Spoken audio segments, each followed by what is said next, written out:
It's the Eagle Television Forum with your host, Gary Shorman.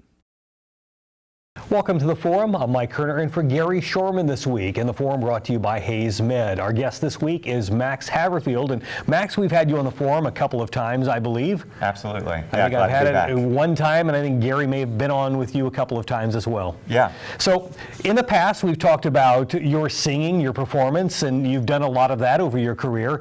You were at Hayes High for a long time, then Fort Hayes, and sang there as well. And I guess you've got a few years under your belt of singing. Yes, yeah, it feels good. You know, when we're doing all these shows, you learn that there's a lot to it, and the singing is a portion, and certainly what I led with. And then as I've gone on, I've kind of stepped into the role of music director in addition to singing. So it's there's just a lot of roles to fill in you know, in just delegating and figuring out how to put on a whole series of shows. So well, yeah, and I'd like to talk to you a little bit about the whole show, and we'll get into that in a few minutes. But what I'd really like to do is talk to you about your background and how did you get into singing? Where did that all start with you? And you did grow up in Hayes. Absolutely, yeah. So I started singing at age 5 or 6 in church, as a lot of young singers do, and learned to sing loud,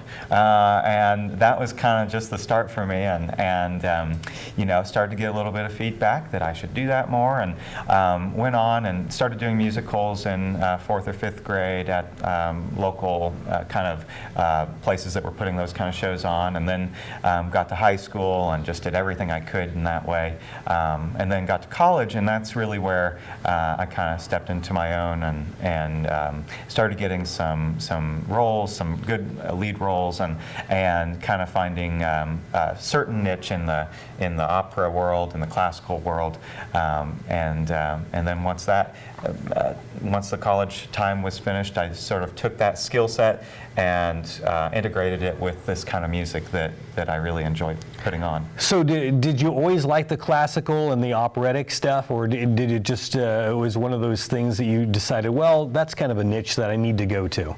You know, it was one of those things where I knew that it was right. I didn't know exactly why or how. I just knew that I had a really good teacher here in Hayes in high school and then going into college, Joe Pernachero, and I knew that it was hard, and it wasn't always my strength with foreign language, memorization. I mean, there's a lot of challenging aspects to it, but I knew that I needed to get that foundation laid, and then after that, I could kind of loosen back up into singing other things that might be lighter than the opera world. And then you probably found out shortly after you went through this whole opera thing and the whole college thing that the opera doesn't pay really well around this area. So you have to get out and get a job. But you had family ranch area in northwest Kansas, and you've also done some, I guess, real estate transactions as well. Yeah, absolutely. I kind of I call myself a collector of occupations, and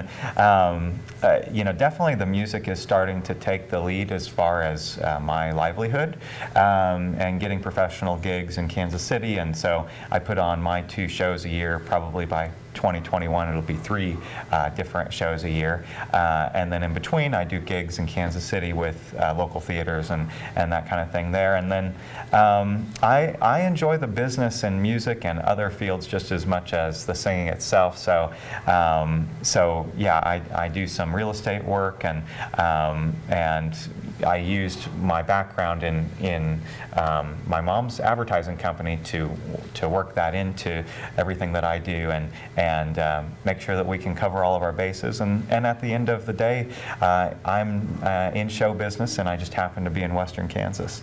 Well, I want to talk about your shows, and I want to do that in the second half of the show. I want to take a break. In the second half of the show, we want to talk about your concert series. You've done those for a couple of years now, and you mentioned 3 years.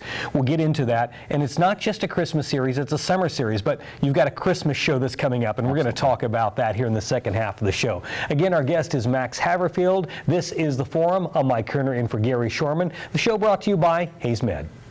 Be one of our weekly winners through football season with the Wolf Furniture Gallery's Gridiron Glory. Players go to HayesPost.com to pick weekly winners in the NFL. Prizes will vary. The best at season end will claim the grand prize, a complete living room set. Register at HayesPost.com in the contest section. Football season could pay off big with the Wolf Furniture Gallery's Gridiron Glory. Presented by Wolf Furniture Galleries, Eagle Marketing Solutions, HayesPost.com, and Eagle Radio.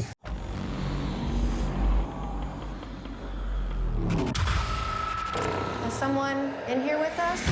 Ghost Hunters is back with a new team, better tech, and more answers. This is my favorite part of the night. We had to flee our home. I've been doing this for 30 years. I've chased the truth. Only with the truth can I truly help someone. Whoa! Ghost Hunters returns Wednesdays at 9 on A&E.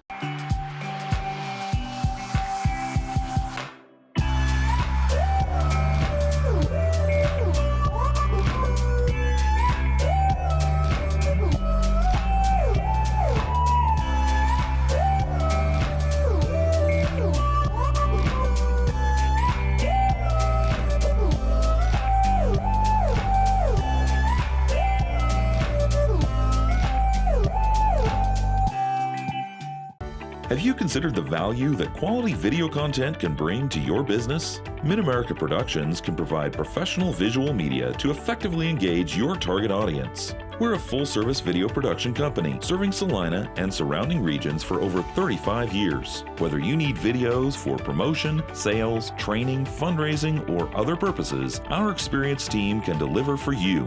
Find us online at mapvideo.net. That's mapvideo.net. Welcome back to the Forum. I'm Mike Kerner in for Gary Shorman. By the way, if you do have some show ideas, Gary would love to hear from you. It's gary.shorman@eaglecom.net. Max Haverfield, our guest today. I guess I should call Max Haverfield our friend today, and that's because you have a lot of friends. Absolutely. And we're going to talk about your friends here, and you're, I guess, gathering your friends up and going around and singing here in Northwest Kansas. But it's something that you've done now for, what, 3 years or so? Yeah, exactly. This will be our third year. Our fourth production, and yeah, I have had a lot of mentors. They don't necessarily all know it because we have the internet and we get to watch people. But I came up with Max Haverfield and Friends because it does change. But there's kind of a steadiness of my friends over the course of time. People will see some familiar faces, and right now in what I still consider, even 3 years in, is the early stages of what we're doing, building that network of friends.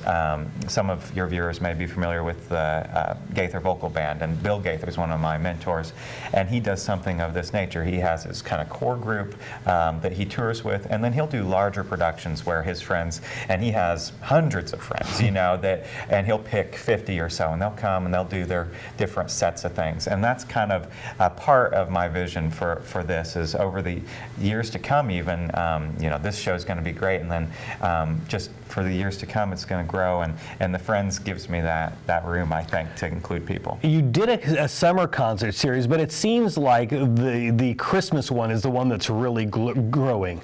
Yeah, the Christmas show, and I think probably Christmas in general, has a place in people's hearts that's hard to change, hard to compete with even, and so I don't want to compete. I just want to make that all the better for them. And so, yeah, the Christmas is kind of our flagship, and then we'll do the Patriotic series again in 2020, and continue to build on that. But there's no doubt that I have a real passion for Christmas music, and even if you sing the same song, it has a different meaning each time because there's so much meaning to the music.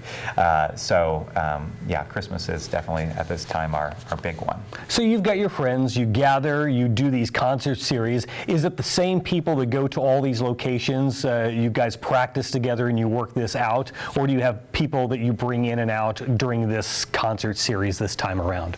Yeah, so that's a good question. It's really fun and interesting to kind of keep evolving with this because like this year we have done I think, a more succinct job of getting everybody lined up. So I have 10 in an ensemble that will be with us. There's 6 of us singers, 3 leads and 3 backup, 3 keyboardists.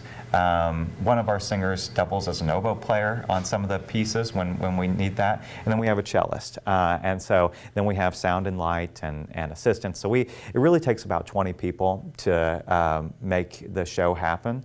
And what we've done this year is we have our core group, and we rehearse in Kansas City at least once in a session for 3 or 4 days, and then we bring that group from Kansas City out to our Western Kansas group at mid-December, about a week before the shows start, and we'll do a multi-day, probably 4 or 5 day rehearsal session before the shows start, and then go to each city. So, but it's much more succinct that way. We get to build our momentum with each other and discuss ideas, and our in-between conversations are better, and so I'm really enjoying the fluidness of this show. So we have people out there watching, and they're saying, you know, I've heard of Max, or maybe they haven't heard of Max Haverfield, and they like Christmas music, and they'd love to go and maybe take the whole family out to something like this.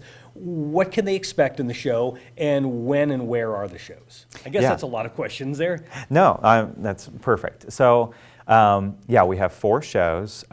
Hayes is December 18th, Colby's December 19th, Scott City's December 20th, and Oakley is December 21st, so all right in a row. This show, a lot of, if you came to our last year's show, it was probably a bit more traditional, a bit more classical. This one, I always say that we sing big. We do big singing, and that doesn't necessarily mean operatic singing, but actually my coach, who's on the show with us this year, he compared big singing to a candlelight. You have the core of the candle, but then it emanates throughout the room. That's the kind of singing that we do. So it's big and beautiful, but it's very relatable. We'll have numbers from Andy Williams. We'll have Josh Groban numbers, and then we have a lot more music this year. About 40% of the show that either I or my mom or my aunt has composed and arranged for the show. And how long is the show? It's about 1 hour and 45 minutes, including intermission. And if people want tickets, how would they go about buying tickets for each individual location?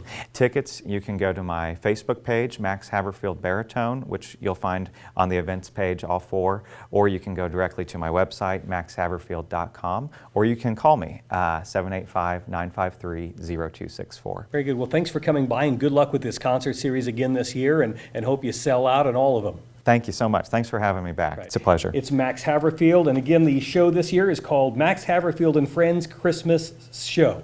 That's I right. almost said Christmas special, but it's Christmas show. So thanks for coming. Thanks, Mike. I'm Mike Kerner. Thanks for joining us today on the forum. It's brought to you by Hayes Med. Have yourself a great day.